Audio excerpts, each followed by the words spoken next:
2026 Rivian is shaping up to be the next big step in that journey. It feels like Rivian sat down, listened to everything people loved, everything people complained about, and then said, all right, let's fix it all, and push it even further. The first thing that hits you is the design. Rivian didn't throw away their signature look. That friendly, futuristic front end is still there, but it's sharper now, cleaner lines, a slightly wider stance, and a bit more aggression without losing that almost adventure-friendly vibe. Feels like something you'd see in a sci-fi movie, but it's grounded enough to fit right into daily life. You can tell Rivian wants this to turn heads whether it's on the highway, in the city, or halfway up a mountain trail. And yes, the big news is the new hybrid setup. Rivian has built its name on electric power, but for 2026, they're giving buyers a hybrid option that adds some real-world flexibility. It's perfect for people who want the Rivian experience but aren't ready to go full EV, or those who love road tripping in areas where charging can still be a bit hit or miss. You get that punchy Rivian acceleration, but with better range and fewer stops. Basically, the best of both worlds: electric smoothness with the comfort of having a backup engine for the long haul. What really makes a Rivian, though? What it can do off-road. And the 2026 version takes that capability and cranks it up. You've still got the strong suspension setup, but now it's smarter, quicker, and more adaptable. Reads the terrain in real time and adjusts without you needing to lift a finger.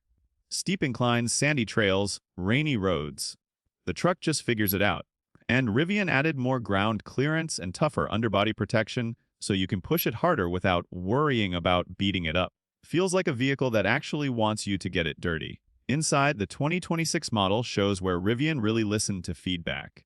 Everything feels more refined, more modern, but still warm and outdoorsy. The screens are brighter and faster, the materials are more durable, and the cabin has this clean open feel that makes even long drives comfortable.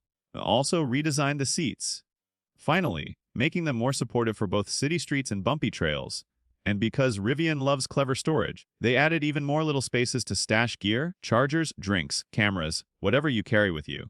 Tech-wise, the software feels smoother than ever. The navigation has better EV-focused routing, the voice assistant is actually responsive now, and you can customize almost everything, from the ambient lighting to how aggressive you want your regenerative braking. One of those interiors that just makes you want to sit in the car even when you're not going anywhere. Pricing is looking competitive for what you're getting. The hybrid version is expected to start noticeably lower than the full EV models, which is a big move from Rivian. Opens the door for a lot more buyers without cutting corners on performance or features. Rivian knows they're competing with big names now: Ford, Tesla, and pricing this model smartly shows they're serious about staying in the game. Compared to the earlier Rivian models, the 2026 version feels more mature. The original Rivian lineup was exciting, but it was very first generation. Amazing ideas with a few rough edges. This new one feels like Rivian has grown up. It's smoother, stronger, more efficient, and more practical. It's still adventurous, still futuristic, but now it's tuned for everyday life as much as weekend exploration. So if you love the old Rivians, this one keeps everything that made them special and fixes the things people didn't. And if you've never been into Rivian before, 26 model might be the one that finally grabs you. It's good-looking, powerful, capable, comfortable, and now more accessible thanks to the hybrid option. Rivian knew this model needed to be a big step, and it really feels like they delivered.